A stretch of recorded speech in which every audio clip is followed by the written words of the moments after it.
ولا تجعلوا مع الله إلها آخر إني لكم منه نذير مبين كذلك ما أتى الذين من قبلهم من رسول إلا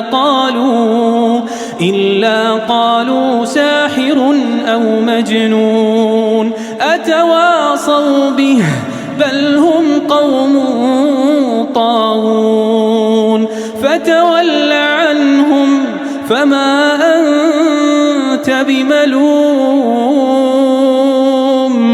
وذكر فإن الذكرى تنفع المؤمنين.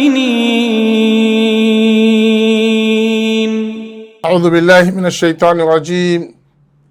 بسم الله الرحمن الرحيم.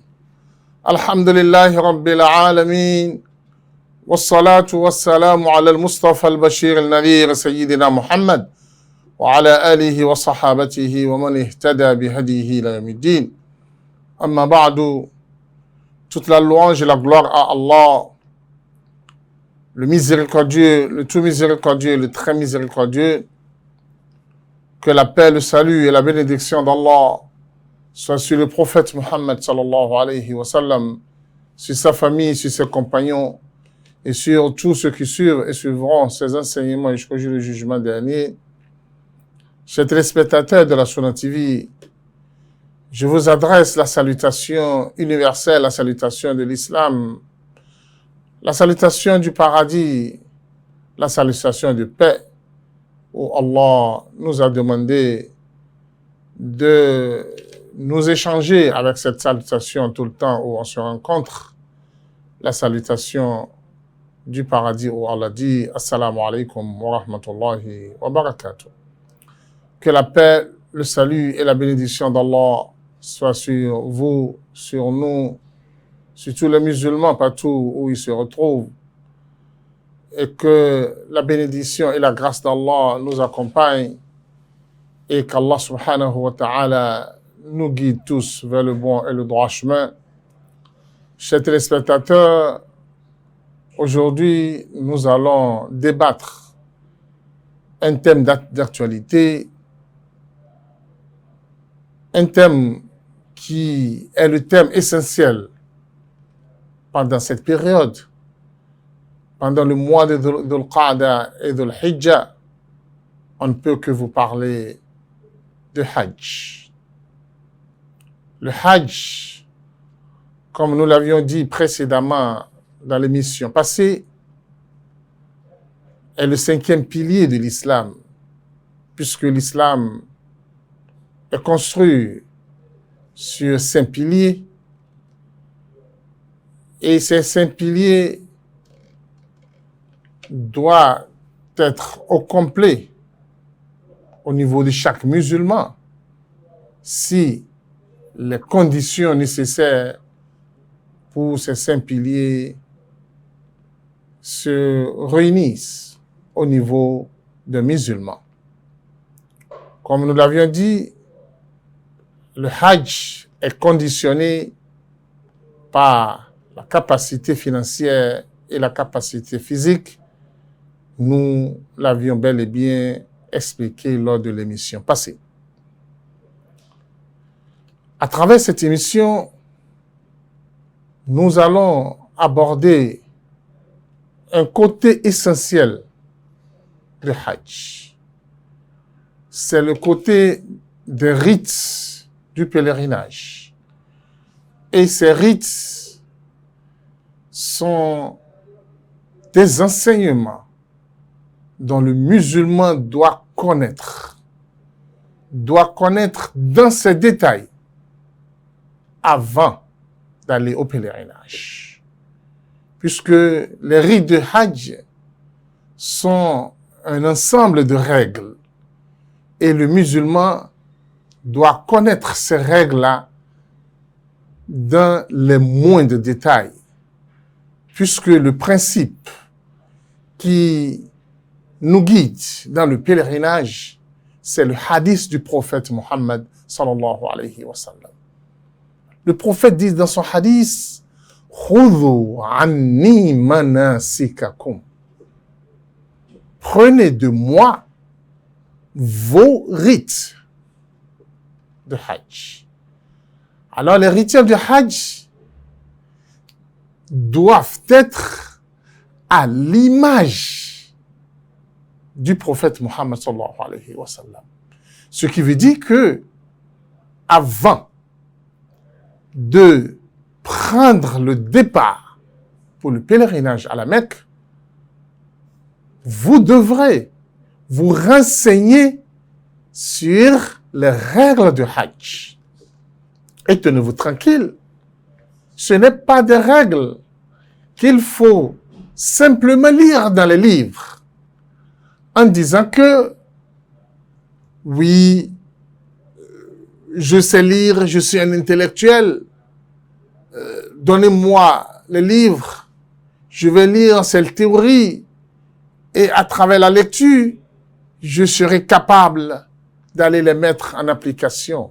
Mon frère, ces lectures-là ne suffisent pas pour le pèlerinage. Puisque c'est des théories et la mise en application, le côté pratique de ces théories nécessite certaines explications, certains détails de ceux qui ont de l'expérience, de ceux qui ont déjà allé au pèlerinage et maîtrisent chaque règle avec son application.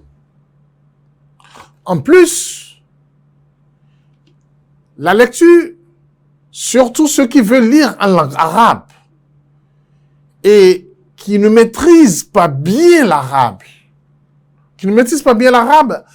peuvent des fois tomber dans des erreurs graves.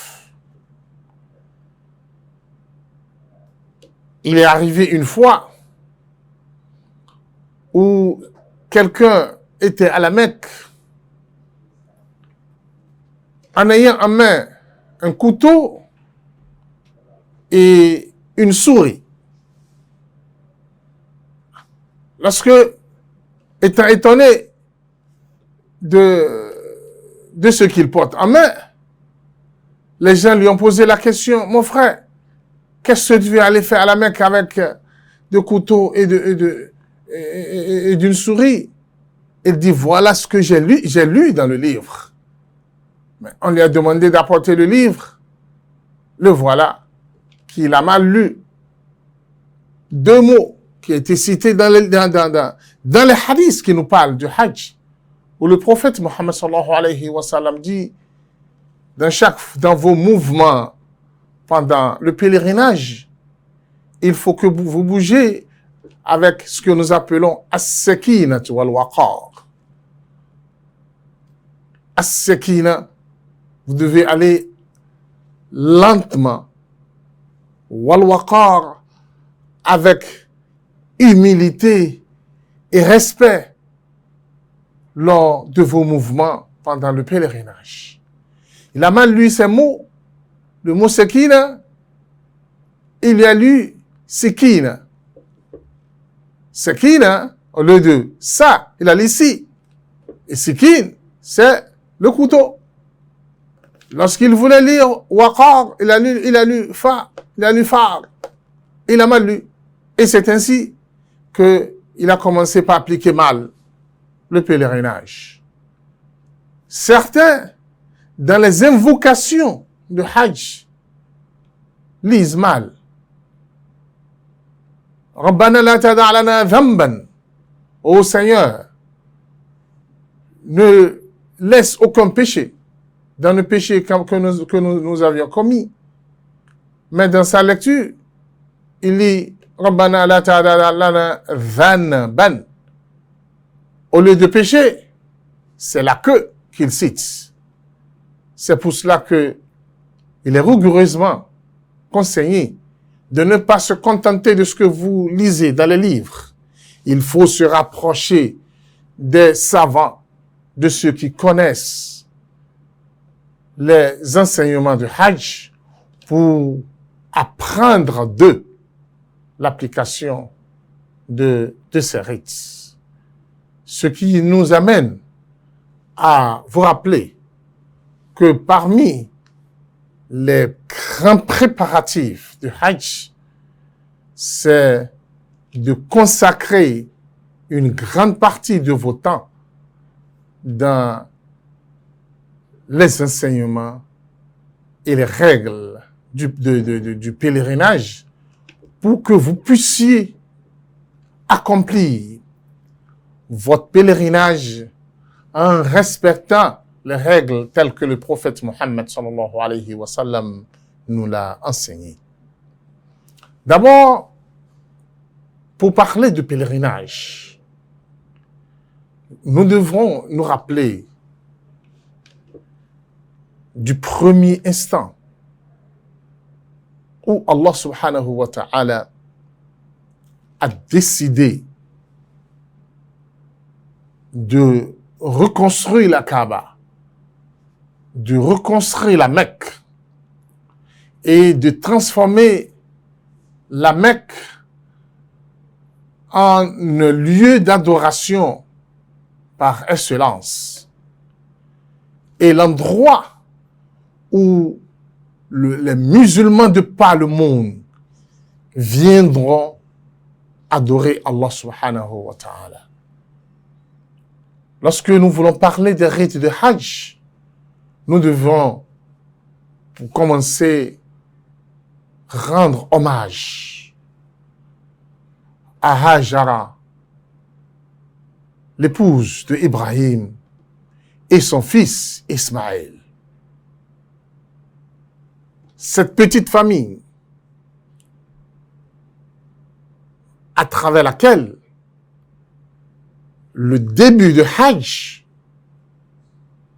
a commencé. Puisque lorsque Ibrahim alayhi salam a reçu l'ordre d'Allah subhanahu wa ta'ala d'amener Ismaïl et sa maman à cet endroit qui n'était qu'une vallée, qui n'était qu'un désert, où on ne peut rien cultiver, et il n'y a rien à manger. Et Ibrahim les a déposés à cet endroit en disant Rabbi inni askantu min dhurriyyati biwadin ghayri dhi zar'in 'inda baytika al-muharram rabbana liyuqimu as-salah waj'al af'idatan min an-nasi tahwi ilayhim warzuqhum min ath-thamarati la'allahum yashkurun. Ibrahim disait, ô Seigneur, j'installe et je prends comme logement cette vallée où on ne cultive rien. Je transforme cette vallée à un lieu d'habitation à une partie de mes descendants, pour qu'ils puissent t'adorer, pour qu'ils prient, pour qu'ils puissent prier pour toi. Et faire en sorte que le cœur des gens un peu partout dans le monde se retourne vers eux, se dirige vers eux.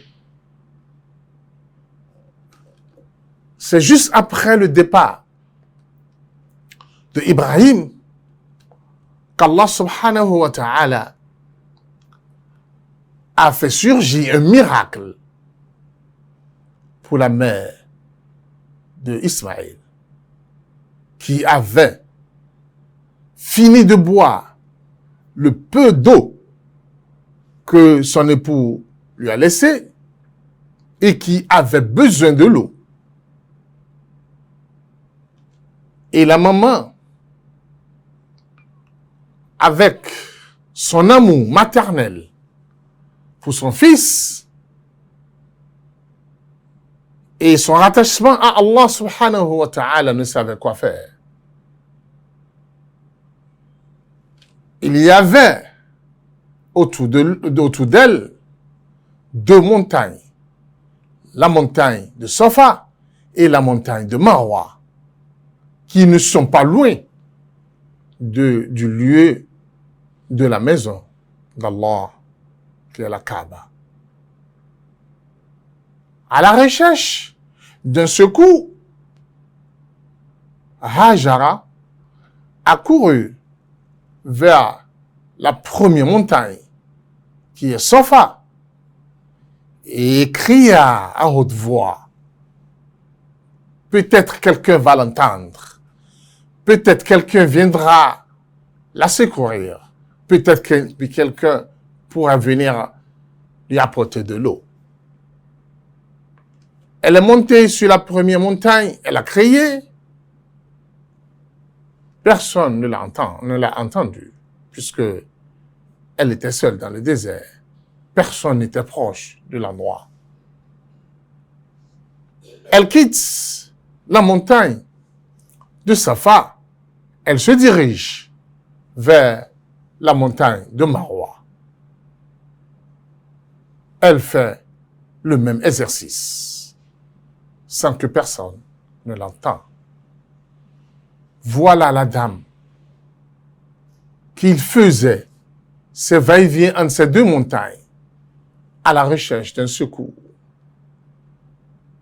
Au moment où elle était en train de faire cette navette, Allah subhanahu wa ta'ala, qui a dit à Ibrahim qu'il va s'occuper d'elle et de son fils,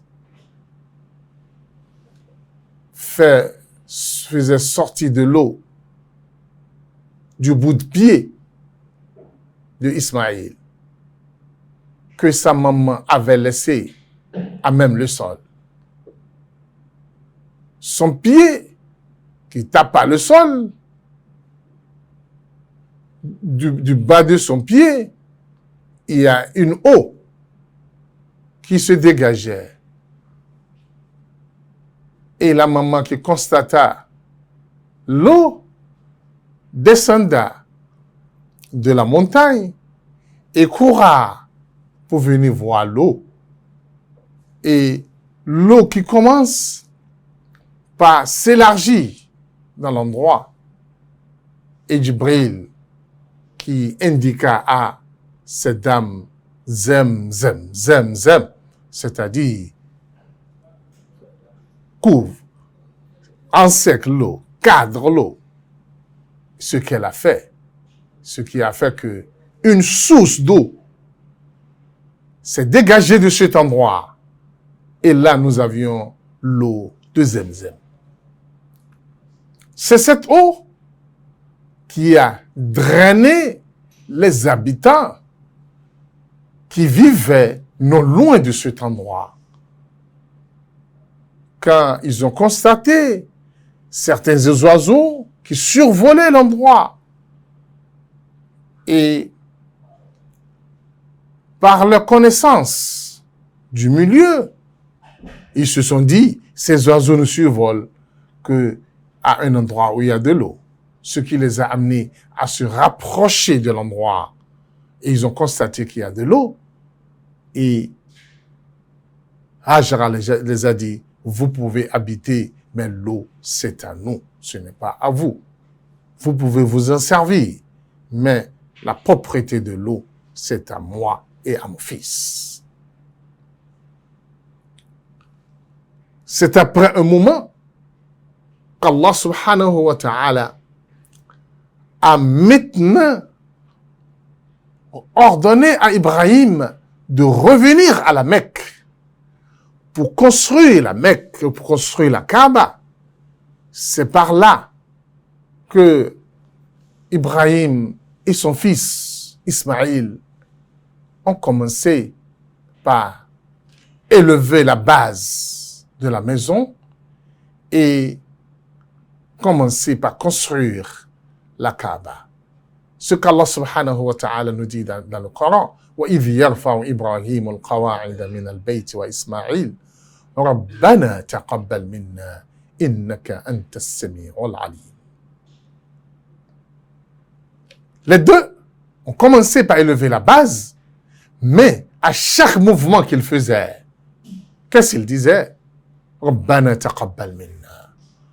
Malgré qu'ils sont tous deux des prophètes et des messagers d'Allah, ils ne sont pas sûrs de ce qu'ils font, mais ils sont sûrs de leur Seigneur. C'est pour cela qu'ils, avec humilité, ils demandent à Allah subhanahu wa ta'ala d'exaucer d'eux leur œuvre. Ce qui doit être alors la base principale de toute œuvre du pèlerinage. Le premier espoir de musulman en allant à la Mecque, en accomplissant les rites de pèlerinage, c'est qu'il doit avoir sur ses lèvres Rabbana taqabbal minna innaka anta as-sami'ul alim. Oh Seigneur, accepte de nous nos œuvres, parce que tu écoutes tout ce qui se fait et tu connais bien tout ce que nous faisons. Alors, dans ce sens, comme nous l'avions dit par le passé, le musulman en allant à la Mecque doit rigoureusement formuler l'intention et doit implorer le Seigneur Allah qu'il accepte de lui ses œuvres. Il ne doit pas se contenter du fait que je suis en train de le faire et je respecte les enseignements. Respecter les enseignements, c'est une chose. Mais se soumettre à Allah subhanahu wa ta'ala pour qu'Allah accepte vos œuvres, c'est une autre chose. Dans ce sens, le pèlerin doit savoir que les rites de Hajj sont catégorie par catégorie. Et il doit connaître chaque catégorie. Il doit connaître l'importance de chaque catégorie et il doit chercher à les accomplir dans les plus belles manières. Il y a des rites qui sont considérés comme étant les piliers de Hajj. Les piliers de Hajj. Ce qui veut dire, lorsque vous perdez un de ces piliers, votre Hajj dans cette année est annulé. Ça sera nul et nul effet et ne sera pas considéré comme étant Hajj. Et vous devrez venir l'année prochaine ou à la prochaine fois pour reprendre votre pèlerinage. Même si vous retournez chez vous et les gens vous appellent Hajj, Hajj, vous êtes Hajj selon les gens, mais vous n'êtes pas Hajj selon Allah et selon sa religion. Chers téléspectateurs, je vais vous citer ces 5 piliers et je vais ajouter un 6e qui est ajouté par certains savants, qui est considéré aussi important. Le premier pilier, c'est le ihram. Nous allons vous apporter les détails tout à l'heure. Le ihram, la sacralisation, et qui ne se limite pas sur les 2 étoffes que vous portez, qui a ses détails. Le deuxième pilier, c'est le tawaf. Le tawaf autour de la Kaaba, de la maison d'Allah, et qui doit se faire 7 fois autour de la maison. Et selon la qualité de rite que vous avez choisi, vous aviez la tawaf al-ifada, qui est considéré obligatoire selon le Mufrid, mais celui qui fait tamattu al-ifada et la tawaf de Umrah, les deux, ainsi pour celui qui fait le qiran. As-sa'yu bayna as-safa wal marwa. As-sa'yu bayna as-safa wal marwa est considéré comme aussi pilier. Al-wuquf bi Arafah. Rester à Arafat le jour de Arafat jusqu'au coucher du soleil. Et al-halq ou al-taqsir. Soit vous coupez vos cheveux ou vous les rasez. C'est les 5 piliers. Mais certains ulamas nous parlent de l'ordre. Vous devez respecter l'ordre. C'est-à-dire, il y a un ordre à respecter entre le ihram et les autres. Si vous ne respectez aussi pas ces ordres chez certains ulamas, vous aviez fauché les piliers. Mais il y a certains piliers où les ordres ne sont pas exigés entre le halq et le tawaf al-ifada et le tawaf al-ifada le sa'i. Là, il y a possibilité de dévancer et de retarder. Ça là, ça ne crée pas grand souci. Mais entre ihram et Arafat, vous ne pouvez pas venir à Arafat sans être en ihram. Vous devez respecter rigoureusement cela. Qu'Allah subhanahu wa ta'ala nous comme de ses bienfaits, nous vous reviendrons après la pause pour vous apporter plus de détails par rapport à ces quelques règles que nous voulons aborder aujourd'hui. Assalamu alaikum warahmatullahi wabarakatuh. Ìkànnì tẹ́ ń wò yìí náà ní ìkànnì Sunna TV. Níbi tí àwọn onímọ̀ ti ń tẹ ìmọ́lẹ̀ sórí ẹ̀sìn Islam látọ̀rí Sunna TV. Ìmọ́lẹ̀ nínú Sunna Nabi Muhammad sallallahu alayhi wa sallam. Ní gbogbo ìgbà ní kẹ́ ẹ máa wò wá. Tí ẹ sì máa rí ẹ̀kọ́ ẹ̀sìn kọ́. Lórí ìkànnì yìí náà ni o. Òun ló múlẹ̀ rẹ̀kẹ̀tẹ̀ yàtọ̀ yìí. Gbogbo mùsùlùmí lọ́kùnrin àti lóbìnrin. Ẹ jẹ́ ká máa wo Sunna TV. Ẹ jẹ́ àwọn ọmọ wa náà máa wo Sunna TV. Kí wọ́n lè bá ní ìmọ̀ tó péye nípa Sunna. Ìkànnì tó ń tàn mọ́lẹ̀ sínú ẹ̀sìn ni Sunna TV Yorùbá. Ẹ máa wò wá ní gbogbo ìgbà kẹ́sì máa kọ́ ẹ̀kọ́ tó péye nípa Sunna. Chers téléspectateurs, nous poursuivons bien notre émission sur les quelques règles de Hajj. Nous avions bel et bien commencé par les obligations, puisque il n'est pas les piliers, puisque après les piliers, il y a des obligations de Hajj. Et les obligations se complètent avec les piliers. Supposons que nous abordons le premier pilier, qui est le ihram. Le ihram est lié à une obligation principale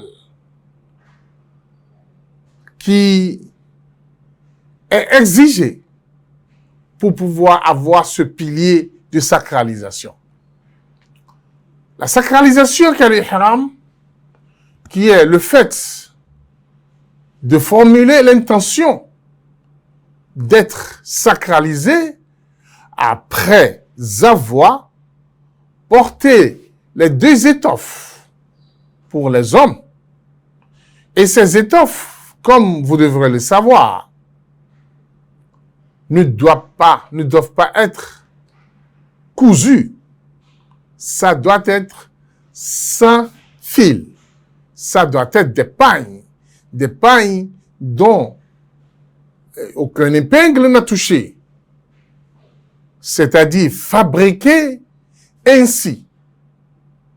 Alors, les hommes doivent les porter et ça doit être de couleur blanche. Ça doit être de couleur blanche.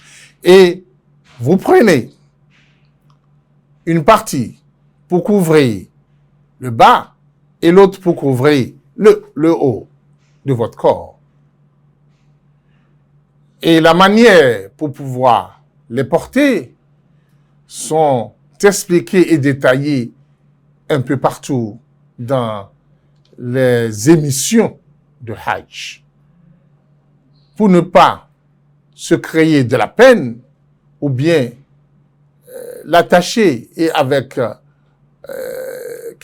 après quelque temps, ça se détache ou vous aurez de la peine à l'utiliser, vous devrez vous rapprocher de ceux qui ont de l'expérience pour qu'ils vous enseignent comment est-ce que vous allez attacher les deux étoffes pour que ça vous serre et vous n'aurez pas de difficulté en bougeant. L'obligation liée à ceci, c'est que le ihram, la sacralisation, doit se faire à un endroit précis. C'est cela que nous appelons miqat. Miqat. Le miqat, c'est le lieu, c'est l'endroit où le musulman rentre en sacralisation. C'est-à-dire quoi? C'est-à-dire, le musulman peut se laver de sa maison. Il peut porter les deux étoffes de sa maison. Tout cela, c'est possible. Ou bien, il attend jusqu'à l'endroit où nous appelons miqat, le lieu de sacralisation. Le prophète Mohammed sallallahu alayhi wa sallam a déterminé des endroits pour les musulmans de par du monde. Pour ceux qui vont quitter l'Afrique et qui vont se diriger vers la Mecque, ils ont leur endroit précis. Ceux qui vont quitter Médine, ils ont leur endroit précis.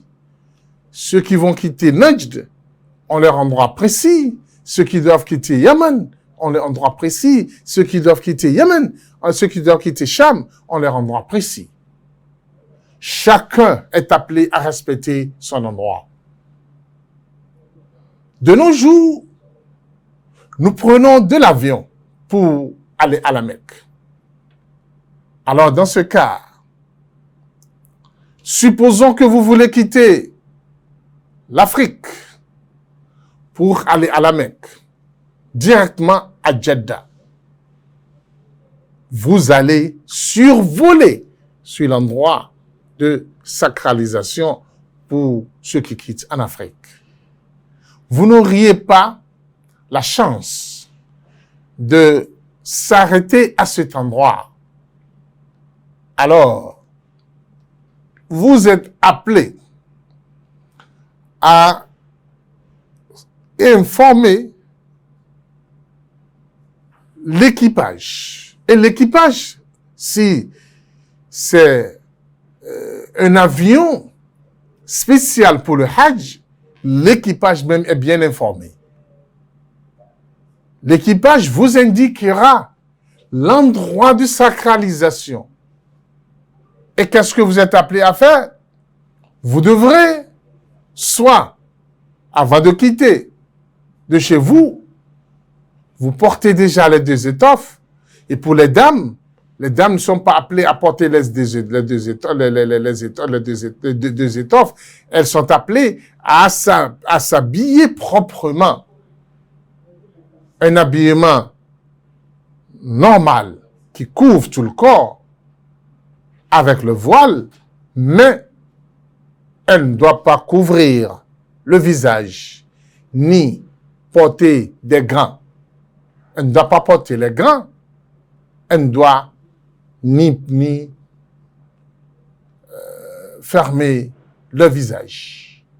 Ces deux endroits font partie des endroits à respecter lors de la sacralisation. Et le musulman qui veut vivre la sacralisation, le pèlerin, il est appelé à dire quoi pour entrer en sacralisation à cet endroit précis? Ça dépend du rite qu'il va choisir. Supposons que vous aviez choisi d'aller uniquement pour le Hajj.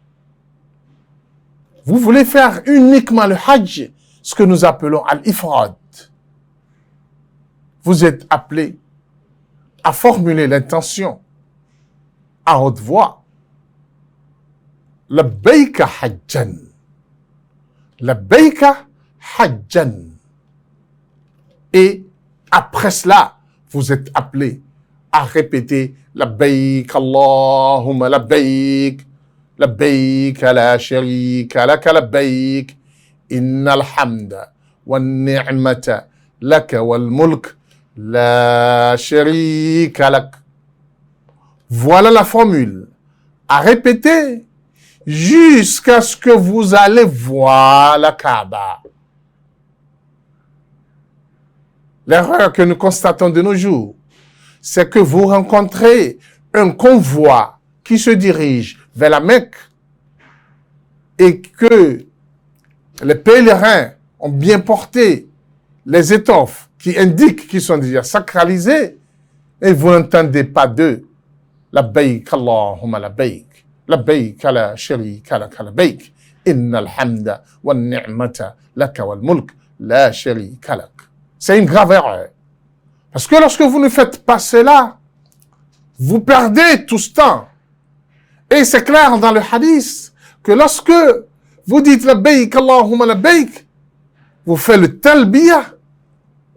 Toutes les créatures d'Allah qu'ils vont entendre votre talbiya témoigneront pour vous au jour du jugement dernier. Vont témoigner de votre pèlerinage au jour du jugement dernier. C'est-à-dire, il ne vous est plus permis de gaspiller vos temps dans des bavages inutiles, dans des paroles inutiles. Vous devez consacrer vos temps dans le talbiya. Je tiens encore à rappeler, parmi les sunan de la sacralisation, puisque l'obligation, c'est que vous devez faire ça à cet endroit précis, dépassant cet endroit que nous avions cité, dépassant cet endroit sans être sacralisé, et vous allez à la Mecque, sachez que vous allez apporter, présenter une offrande pour pouvoir pallier, expier ce péché, parce que c'est considéré maintenant comme un péché. Je disais tantôt, pour ceux qui veulent quitter l'Afrique et se diriger directement vers la Mecque, ils vont le faire dans leur avion. Mais pour certains pèlerins qui vont d'abord à Médine, ils vont descendre d'abord à Médine, et maintenant, c'est de Médine qu'ils vont se diriger à la Mecque. Alhamdulillah, ça c'est encore une autre faveur pour ceux-là. Quand ils vont descendre à Médine, même s'ils passent une journée, ça suffit déjà. Quand ils veulent se mettre en route, ils vont s'arrêter à l'endroit de sacralisation des habitants de Médine. Parce que c'est de Médine qu'ils veulent quitter pour aller à la Mecque. Et comme le voyage est souvent en bus, ils auront tout le temps de descendre à Abiyar Ali, que nous connaissons comme Zul Hulayfa, pour pouvoir s'apprêter et prendre la sacralisation à cet endroit. Je vous rappelle que vous pouvez, avant d'aller formuler l'intention, vous pouvez mettre du parfum dans votre corps, comme le prophète le faisait. Mais après que que vous soyez sacralisé, il ne vous est plus permis de vous parfumer.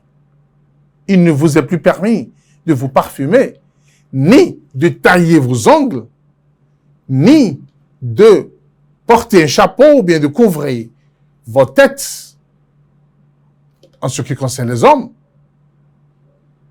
Oui, mais si le soleil est ardent, vous pouvez prendre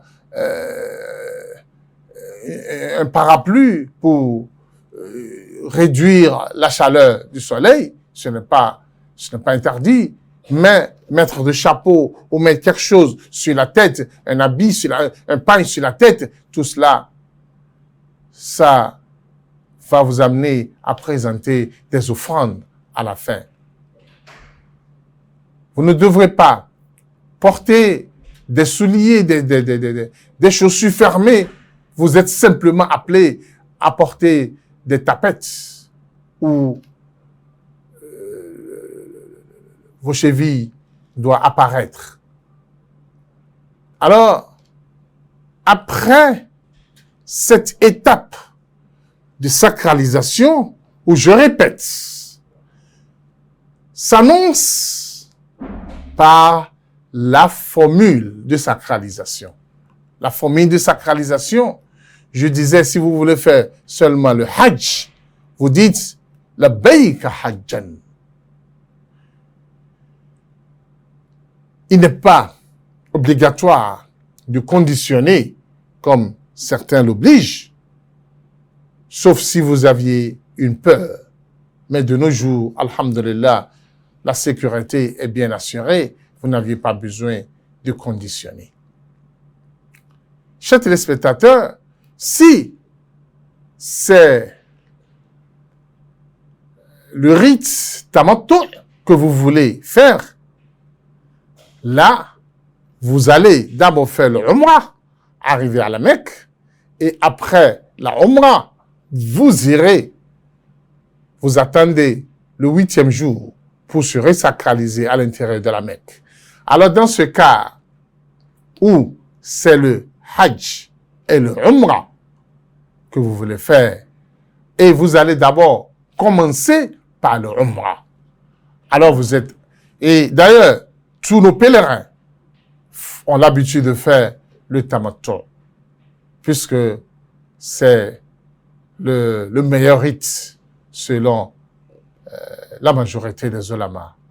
Et même le prophète Mohammed sallallahu alayhi wa sallam avait souhaité faire le tamattu si il n'avait pas déjà apporté avec lui les offrandes parce qu'il veut faire le qiran. Le qiran, c'est de faire la Umrah et la Hajj ensemble, sans les séparer. Le tamattu, c'est aussi le Umrah et le Hajj, mais en observant une pause entre les deux, où vous vous débarrassez de votre habillement de sacralisation pendant tout le temps que vous allez passer à la Mecque avant le 8e jour. Alors, vous formulez l'intention de celui qui veut d'abord aller faire la Umrah en disant labbayka Umrah. Labbayka Umrah. Et comme je l'ai dit, après avoir formulé cette intention, labbayka Umrah, vous êtes maintenant appelé à répéter labbayka Allahumma labbayk jusqu'à ce que vous allez arriver à la Mecque et vous allez voir la Kaaba devant vous. C'est en ce temps que vous allez arrêter le talbiya pour commencer maintenant le tawaf. Je disais exactement aussi pour celui qui veut faire le qiran. Lui aussi, il va dire exactement la Labbayka Umrah et par la suite, le 8e jour, il va revenir à la Labbayka Hajj.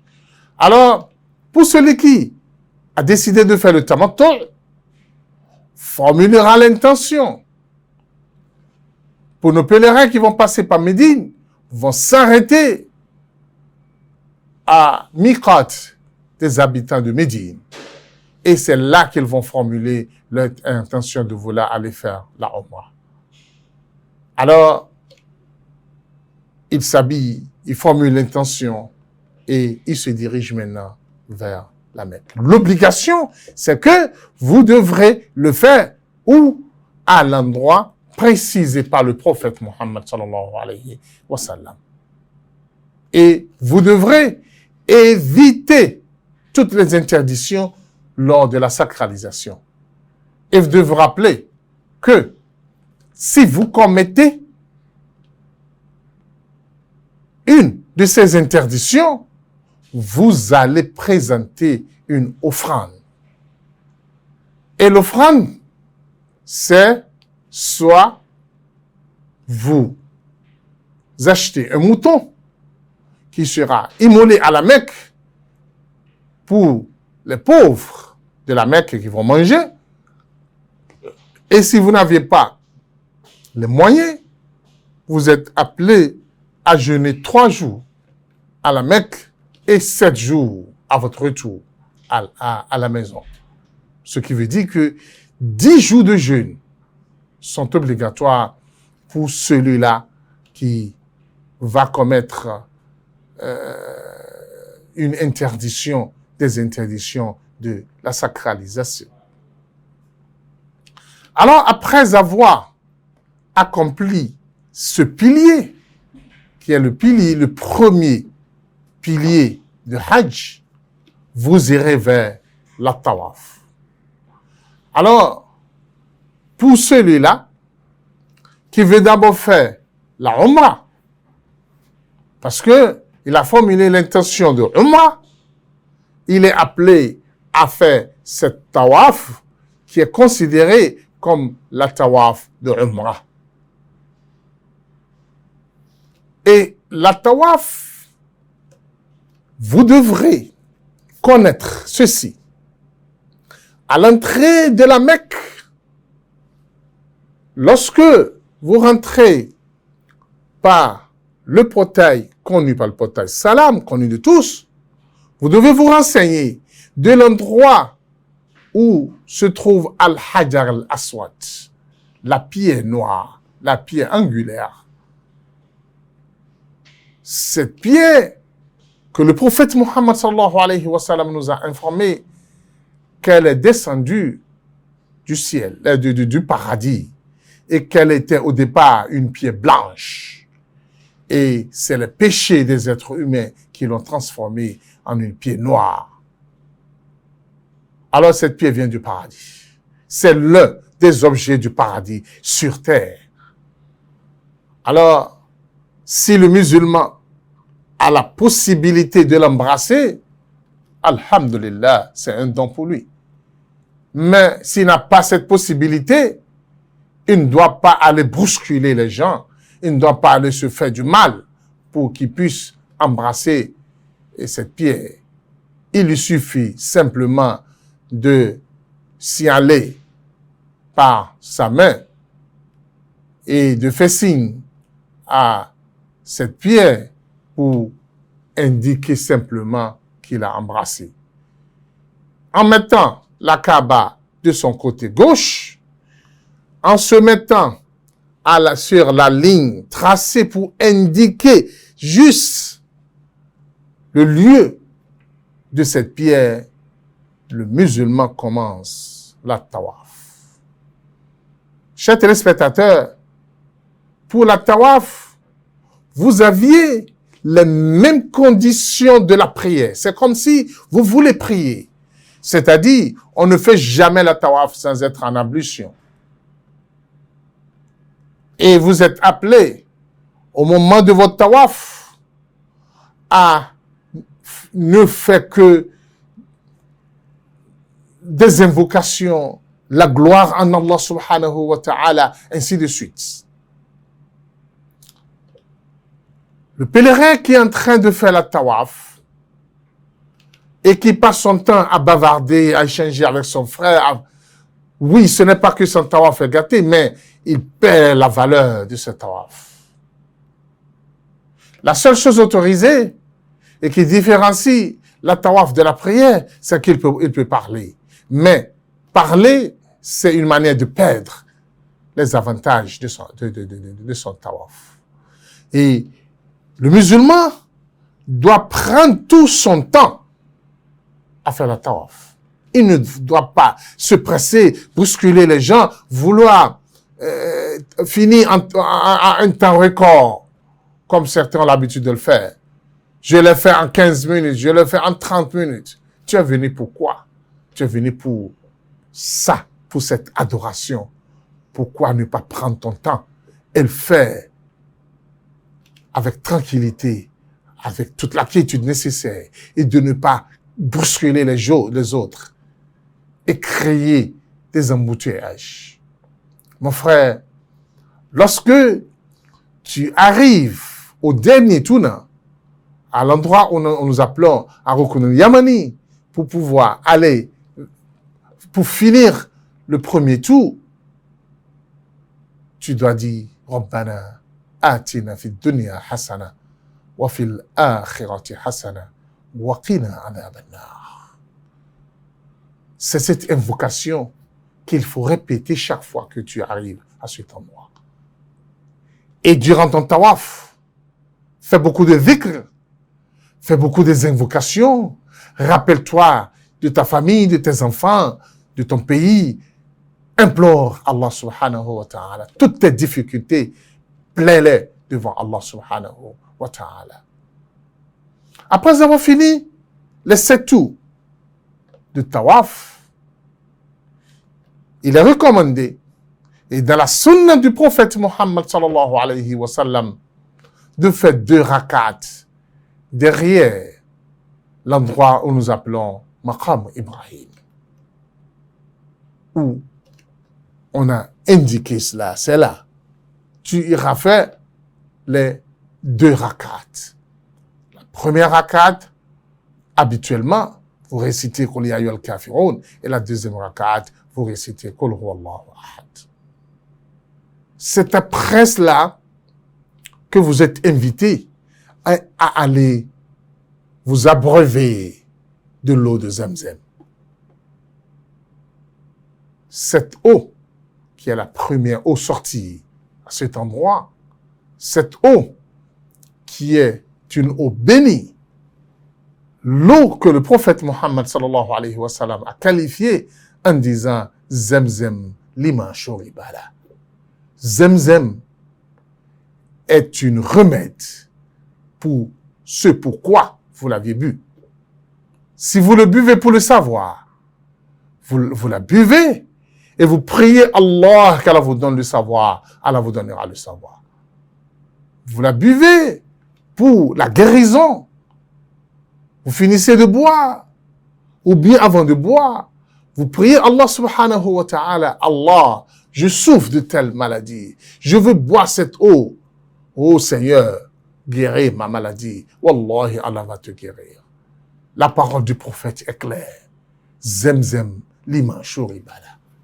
C'est après avoir abreuvé de l'eau de Zemzem que vous vous dirigez vers le lieu de Safa et de Marwa. Et en arrivant sur cette place qui est connue comme la place de Safa, vous récitez le verset de Safa et de Marwa dans le Coran où Allah dit « Inna as-safa wal marwata min sha'airillah, faman hajja al-bayta aw i'tamara, fala junaha alayhi an yattawafa bihima, wa man tatawwa khayran, fahuwa khayrun lah. » Jusqu'à la fin du verset, vous récitez ce verset. Le pèlerin doit apprendre ça, doit connaître ça.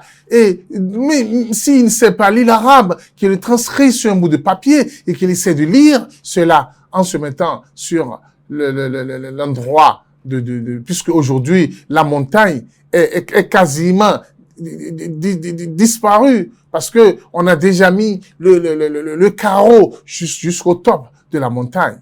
Mais on a encore quelques signes que c'est le Safa, qui était une très grande montagne au temps d'Ibrahim alayhi salam.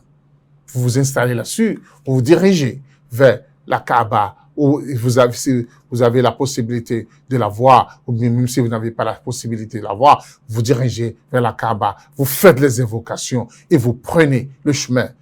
C'est déjà distingué. Pour les allées, vous prenez l'allée pour aller vers le Marwa et vous allez arriver à là où il y a un signe vert. À ce signe, le musulman, les hommes doivent faire le petit foulé jusqu'à la fin de ce signe pour aller vers Marwa. Arriver sur le Marwa, vous implorez encore Allah subhanahu wa ta'ala et vous vous dirigez vers Safa.